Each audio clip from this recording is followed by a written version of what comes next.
Hello once again. In this position in front of us, we are required to deliver checkmate in 3 moves. So how does white approach this? I'll give you a clue. When this problem was published by the German newspaper Die Welt, it published this problem as its 1,000th problem in that particular newspaper. So it had already completed 999 and this was the 1,000th.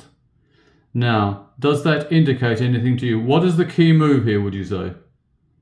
Incidentally, let me clarify that castling by white is permitted either long or short.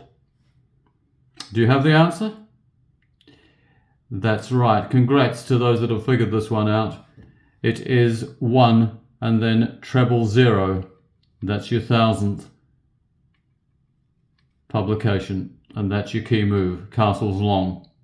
Now, black has 6 replies to that. Let's go through them.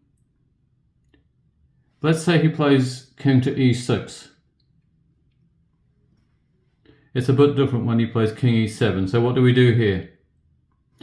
Right, well, what we do is we play queen to f8. With castling long, we're controlling the d line. Now we're controlling the f line. So no matter what black does in reply to that, he can push the pawn, he can move the king. It is rook on h2 e1, checkmate. Nicely done.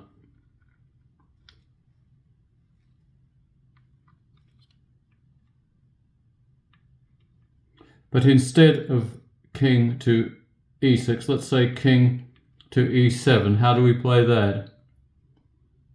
Well, of course you can't play, well you can, but you'd lose your queen, wouldn't you, if you played queen f8. So how do you approach this one? Well, what you do is you play rook on h2 f1. You're controlling the f line, you're forcing the king to do something. Now what can he do?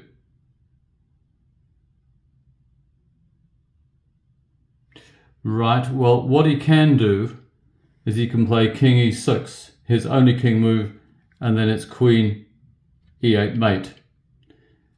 Of course, as you've no doubt worked out, he can move this 1 or 2 squares. Let's say he moves at the maximum. So how do we finish this game? Yeah, that's it. He goes the other way. He's controlling the e-line with the queen, but on a different square. Rather neat, that one. So back we go. We'll just keep reverting to where white has played 1 treble 0 castles long. So we tried king e6 and king e7. What about king f6? What happens here? Well, here we play queen to f8 check. Now, he has a choice. He can either go to the e line or the g line. Supposing he goes king e6 or king e5, it doesn't really make any difference what. You see it? Yeah. We've been down this one before, of course, haven't we, in the previous line. So there you go, that's checkmate. But supposing he moves to the G line instead. Okay, either one or the other. Let's just say there. What happens there? Well, this time, of course, we move rook on D to G1. We're just giving the rooks a good workout here, aren't we? And that is checkmate as well, covering all the respective lines. So that's fine. So that's 3 of the replies wrapped up. King e6, king e7, and king f6. What about king g7? What do we do here? Well, here we play rook on d to f1. And as you can see, we're putting him down to the g line. So he has 2 choices. What are they and what's the difference? Well, choice number 1 is here. This is pretty similar to a previous line, except it's on a different file, but it amounts to the same thing, checkmate. What if he moves the pawn? Let's take a look at that. That's after castles long. King g7, rook on d to f1. And we've looked at king g6. What about b6 or b5? What happens then? Can you see it? That's right. Similar to the other one, of course. On a different line, but all roads lead to Rome. So that's checkmate. So that's 4 out the way. So after castles long, what else do we have? We've tried king g7. What about king g6? Is there a difference here? What do you think? Well, on this one, we play, it's quite a favourite move, queen f8. It really does pin him down. He's on the g line, and there's really nothing that he can do there.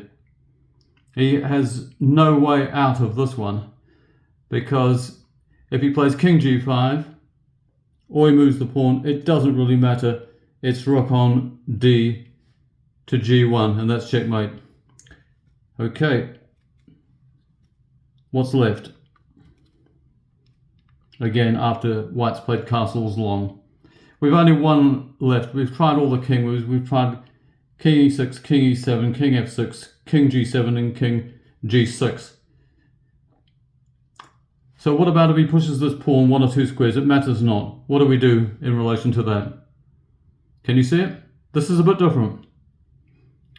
Right, well, what we do here is we play queen f3 check. And again, we're pinning him down. What if he goes to the E line? What happens? Well, if he goes to the E line, it doesn't make any difference. 1, 2, 3.